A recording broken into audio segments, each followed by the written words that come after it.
That's real, but Plus, like if I it said, is, I see you doing your thing, and like, let me ask you too, man. Like, cause you talk about them days walking from 19th to 7th Ave to having to give up the car, having to give up everything to get to where you at, man. Like, what's been the biggest thing, and you keeping it?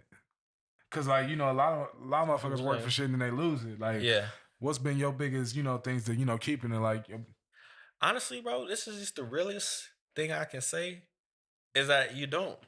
I don't like sometimes people don't understand. A lot of people that have the biggest successes are the biggest risk takers. that's real. So if you take a big risk, you could lose it all. Like there's been points where I've like lost, not lost it all, but got to the point where I'm like, man, I gotta go, I gotta get back grinding again. But Right. what I tell people is that for a long time I've been somebody that would go broke to have fun and just to have a good experience because when you have a lot of money, it's tough. That's real. When you and people don't see the other side of it, but when you have a lot of money, it's tough because and you could get down on yourself because now I mean, and not saying that it's hard, but it could be unbearable. Now you got other things popping up. You know what I'm saying? I want to do so many things. I want to do so many stuff because I got some money, but I got Right. it. You got to stop. Like I told people, you can have $30,000 on the table, but you can't buy nothing. That's real. You can have $30,000 cash and you cannot buy anything because you don't have your credit right.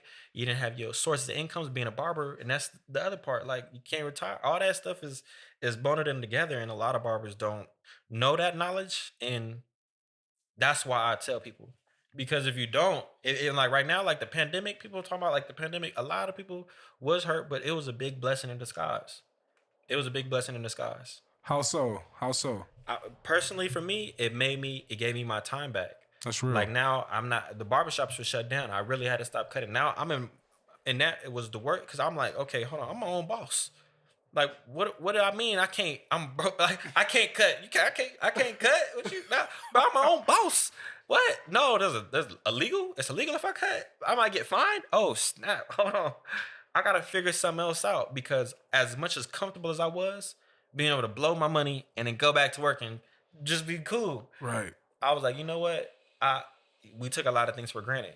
So coming pandemic, coming March, like it's like a lot of things, tragedies happen, but at the same time, millionaires are always made in depressions and pandemics and anytime there's a recession, that's when millionaires are made. Like, and people don't pay it. We don't pay attention to it, but anybody watching the Forbes news knows that all billionaires just made more billions throughout this whole pandemic. They all Right. made more billions.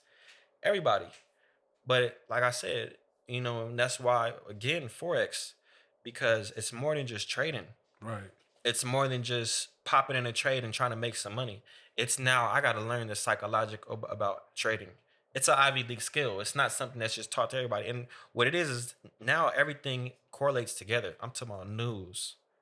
I'm talking about real earthly events. Right. The pandemic, when they just popped out this extra little stimulus check.